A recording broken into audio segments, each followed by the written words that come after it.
Nadie te dice que el silencio puede ser el acto más poderoso que jamás cometerás, y que quienes más te amaban serán los primeros en llamarlo traición. Llevo 2 años sin hablar con mis padres, y fue la decisión más sana que tomé en mi vida. Pero lo que vino después, nadie se lo esperaba, ni yo. Déjame contarte desde el principio, porque si empiezo por el final vas a pensar que lo inventé. Mi nombre es Verónica Salai. Nací en una familia donde las apariencias lo eran todo. Mi padre, Edmundo, era contador de una firma mediana en Guadalajara, hombre de traje los domingos y de silencios cargados los lunes. Mi madre, Consuelo, tenía esa habilidad particular que tienen ciertas mujeres de su generación: convertir cualquier conversación en un tribunal donde el veredicto ya estaba escrito antes de que abrieras la boca. Y mi hermana, Isabeau, 3 años menor que yo, con esa cara de porcelana que aprendió a usar como escudo desde los 8 años. Era, según el consenso familiar no declarado pero perfectamente ejecutado, la favorita. Yo lo supe desde los 12 años. No fue un momento dramático, fue la acumulación de pequeñas certezas que se van pegando al pecho como capas de barniz. Cuando discutíamos, yo era la conflictiva. Cuando Isabeau lloraba, yo era la que la había hecho llorar. Cuando ambas queríamos algo, la razón gravitaba naturalmente hacia ella, con esa elegancia silenciosa que tienen las injusticias que nadie nombra porque nadie las ve conveniente. Aprendí a vivir con eso. Lo que no aprendí, y quizás nunca debí haber aceptado, fue que eso no iba a cambiar con los años. Conocí a Darius en la universidad. Era ingeniero de sistemas, polaco por parte de padre, con una forma de mirar las cosas que me parecía extraña y refrescante al mismo tiempo. No era el tipo que mis padres habrían elegido para mí. No tenía apellido conocido, no tenía conexiones, no usaba traje los domingos. Tenía en cambio una inteligencia tranquila que yo no había visto nunca de cerca, y una lealtad que con el tiempo entendí que era lo más raro del mundo. La primera vez que lo llevé a casa, mi padre lo midió con esa mirada suya, rápida, clínica, sentenciosa, y dijo, sin decir nada, todo lo que pensaba. Mi madre preguntó 3 veces qué hacían en su empresa los ingenieros de sistemas, con ese tono que convierte una pregunta en una evaluación. Isabeau fue la única que habló con él, pero más tarde me dijo en privado que le parecía raro. Ese era su vocabulario para todo lo que no encajaba en el perímetro de lo que ella consideraba normal. Los primeros años manejé la situación con lo que yo llamaba diplomacia preventiva.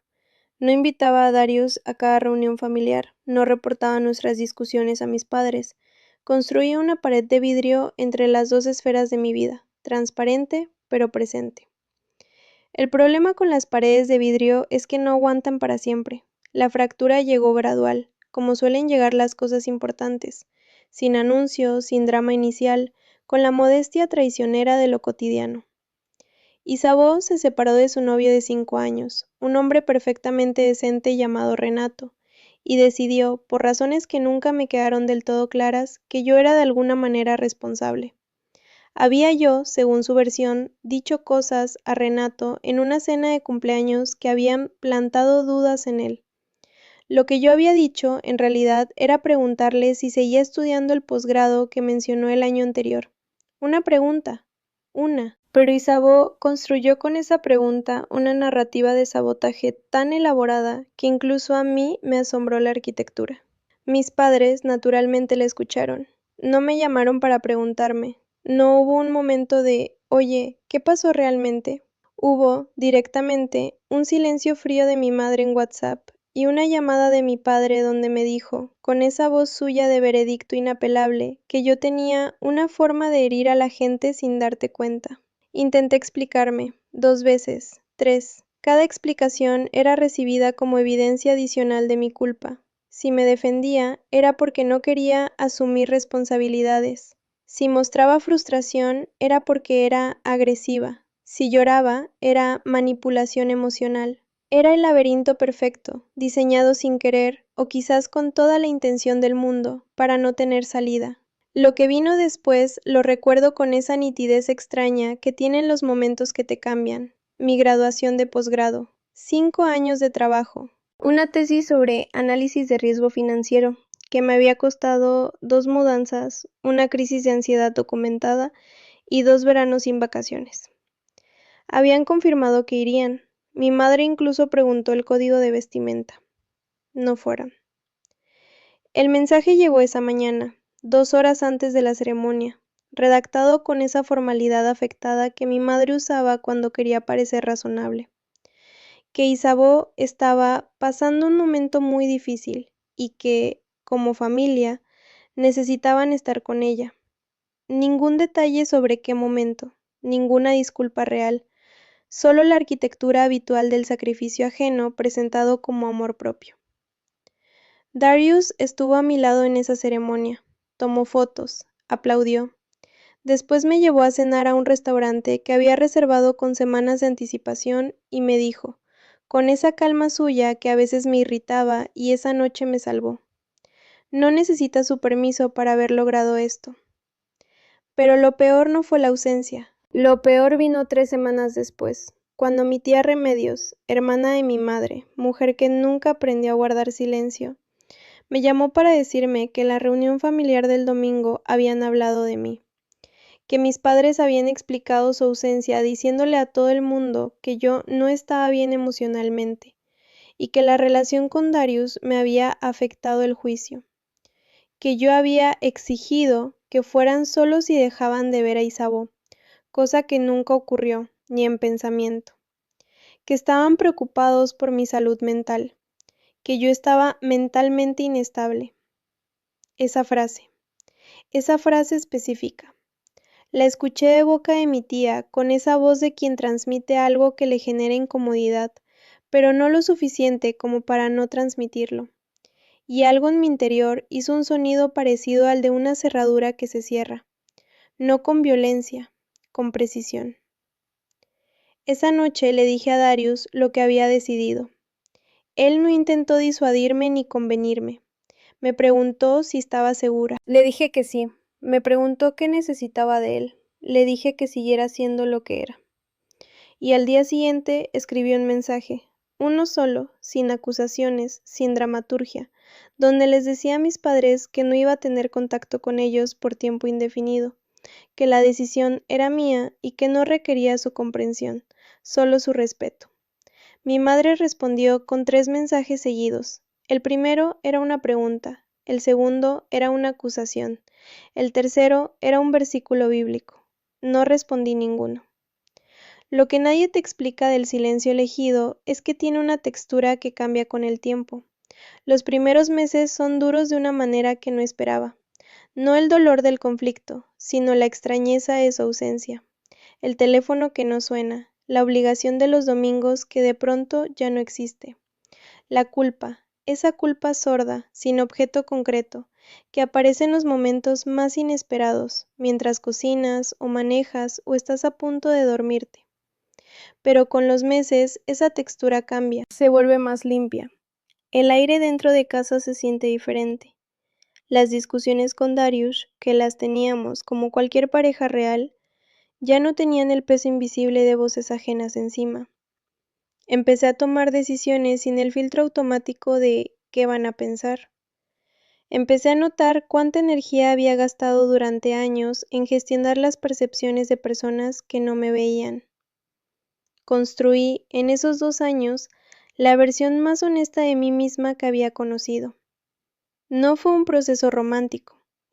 Tuve meses de terapia con una psicóloga llamada Florencia, que me ayudó a desmontar con paciencia quirúrgica los mecanismos que había aprendido de pequeña.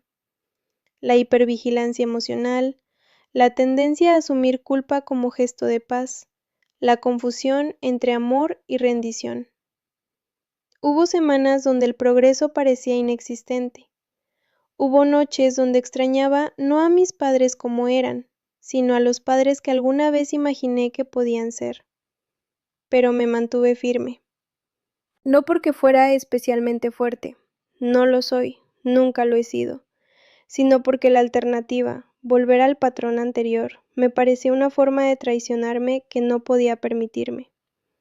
Darius, mientras tanto, construyó su empresa, una pequeña consultora de ciberseguridad que empezó con 3 clientes y que al segundo año tenía 12 contratos activos.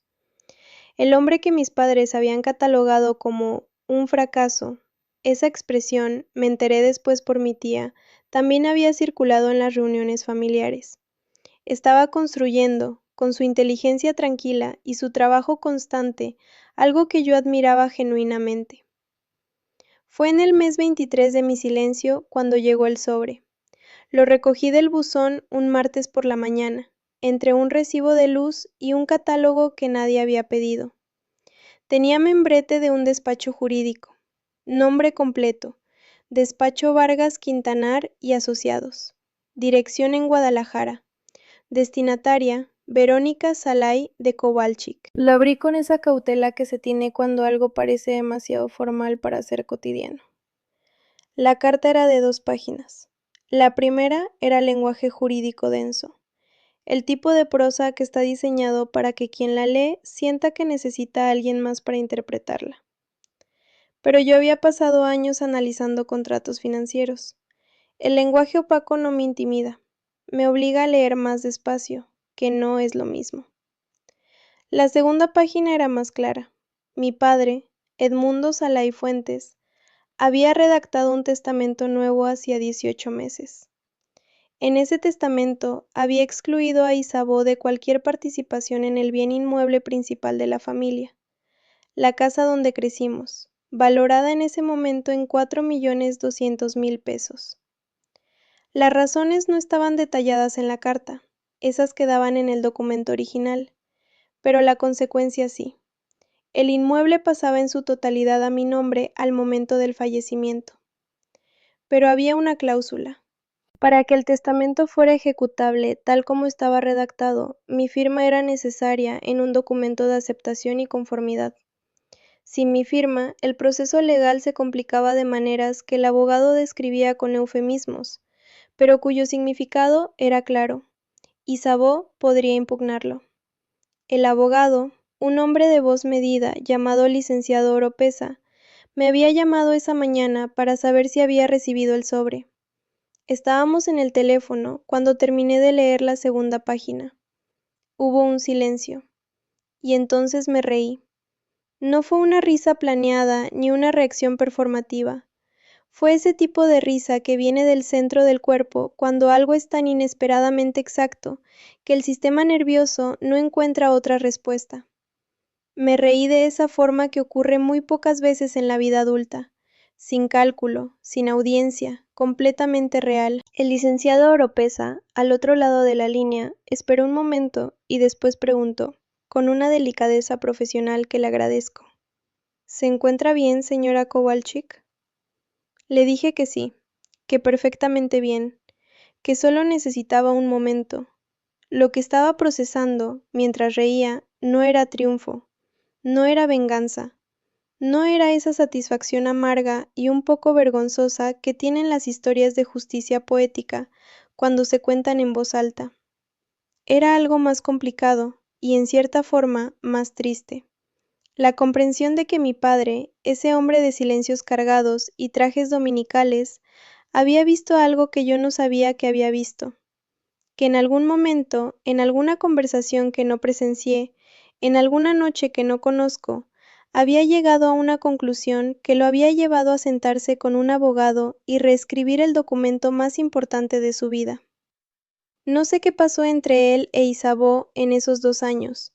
No sé qué dijo, qué hizo, qué mostró de sí misma en mi ausencia. No me corresponde saberlo, y honestamente no necesito saberlo. Lo que sé es esto: el silencio que yo elegí para protegerme terminó siendo, de maneras que no anticipé y no busqué, una forma de ver con claridad. No el silencio como venganza, el silencio como distancia suficiente para que las cosas se vean como son. Firmé el documento, no de inmediato. Esperé 2 semanas, hablé con mi propio abogado, me aseguré de entender cada implicación. Darius y yo hablamos largo esa noche, después de que colgué con el licenciado Oropesa, sentados en la cocina con café que se fue enfriando mientras pensábamos en voz alta. No hubo euforia, hubo, principalmente, la necesidad de hacer las cosas bien. Firmé porque era lo correcto desde un punto de vista legal y porque no tenía ninguna razón para no hacerlo. No firmé para castigar a nadie. Si hubiera habido algo injusto en ese testamento, no lo habría firmado. Y esa también es una verdad que me importa. Mi madre me llamó 3 días después de que el despacho confirmó la firma. No sé cómo se enteró de la velocidad que se enteró. El número apareció en mi pantalla por primera vez en casi 2 años y me quedé mirándolo durante los 6 timbres que duró antes de pasar al buzón de voz. No dejó mensaje. Isa sí me escribió, un mensaje largo, denso, con esa mezcla de acusación y victimización que yo conocía de memoria. No lo respondí, no porque esté enojada, o quizás lo estoy, pero eso es secundario, sino porque no tengo ningún argumento nuevo que añadir a una conversación que lleva décadas sin moverse. Mi padre no me ha contactado, no sé si lo hará, no sé si quiero que lo haga. Lo que sí sé es lo que aprendí en estos 2 años de silencio elegido, de terapia honesta, de construir una vida donde las decisiones son mías. Que el amor que te exige borrarte para existir no es amor, es deuda. Que los vínculos que solo funcionan cuando te rindes no son vínculos, son contratos leoninos. Y que alejarse, con claridad, sin drama, sin la necesidad de que nadie lo entienda, puede ser el acto más generoso que te hagas a ti misma. No te cuento esto para que aplaudas mi decisión. Te la cuento porque quizás tú también estás cargando el peso de una relación que drena más de lo que nutre. Y nadie en tu círculo te ha dicho en voz alta lo que yo tardé demasiado en escuchar. Que poner límites no es abandono. Que el silencio elegido no es frialdad. Que tienes derecho a construir una vida donde no tengas que estar constantemente justificando tu propia existencia. La carta del abogado no cambió nada fundamental. La vida que tengo hoy con Darius, el trabajo que hemos construido, la paz que encontré en estos 2 años, nada de eso dependía de esa firma. Lo que cambió fue más sutil. Confirmó que las elecciones que hice, por dolorosas que fueran, tenían una solidez que ni yo misma había terminado de reconocer. A veces la vida te da esa confirmación, a veces no. En cualquier caso, no es la confirmación lo que importa, es la decisión que tomaste antes de tenerla. Si esta historia te movió algo por dentro, ya sabes qué hacer. Dale like y suscríbete, porque esto recién empieza.